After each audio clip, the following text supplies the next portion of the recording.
So what about looking at the safety of ART during pregnancy? So here are the guidelines recommended regimens for pregnant women. It includes dual nucleoside combinations of abacavir, lamivudine, or TDF-FTC or TDF-3TC, and they should be combined with a boosted protease inhibitor, atazanavir, ritonavir, or darunavir, ritonavir, or the integrase inhibitor, raltegravir. Right now, because of the data that Sally presented, do not recommend dolutegravir in women of childbearing potential who plan to conceive, or women of childbearing potential who are not using effective contraception. Now, there are some people who have expressed concerns that raltegravir may have the same safety issues of dolutegravir, but it really is an absence of data. We don't have as much data on raltegravir in pregnancy collected prospectively as we do with dolutegravir, so we really don't know if this is a class effect.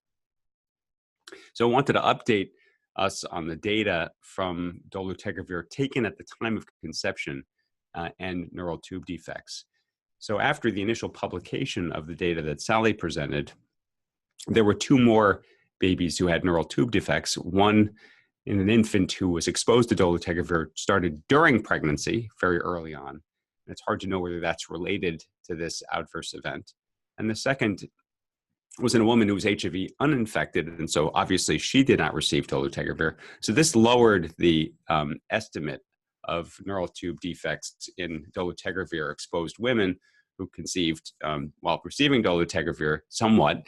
And they've now projected that if there's no more cases, then the upper bound of the confidence interval might overlap with efavirenz. And even if there's one more case, it might overlap with other ART. So I think that the point of showing this data is that the data on dolutegravir and neural tube defects are out there. It's a small number of cases, 4.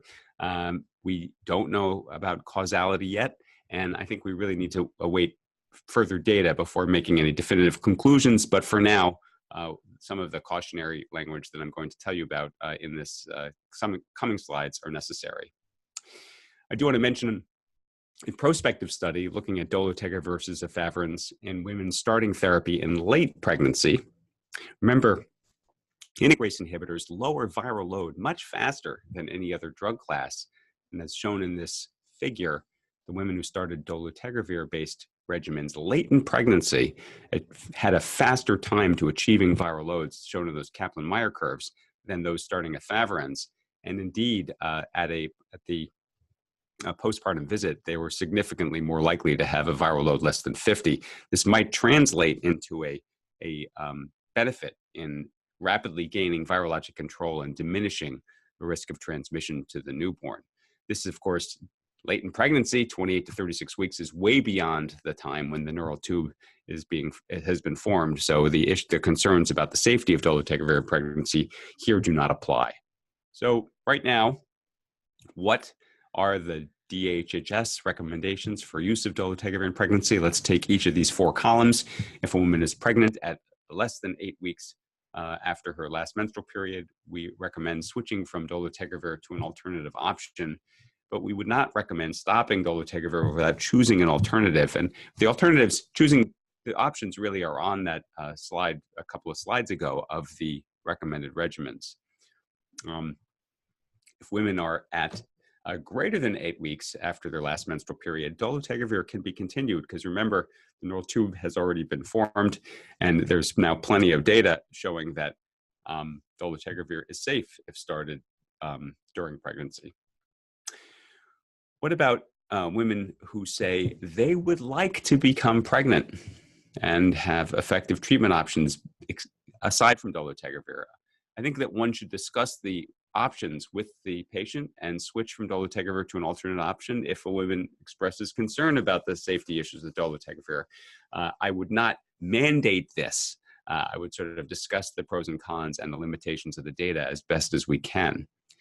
And how about women who desire pregnancy and do not have effective options except for dolutegravir? Here, well, then the benefits of continuing a dolutegravir-based regimen greatly exceed the risks, and so that should be continued.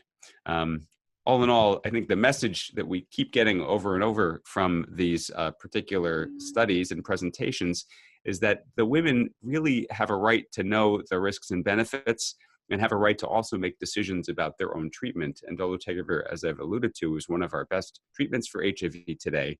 And so if you're doing trade-offs between the benefit for the mom and the potential risk to the newborn, often it may actually fall in favor of the benefit to the mom, since the risk to the newborn appears to be very, very small.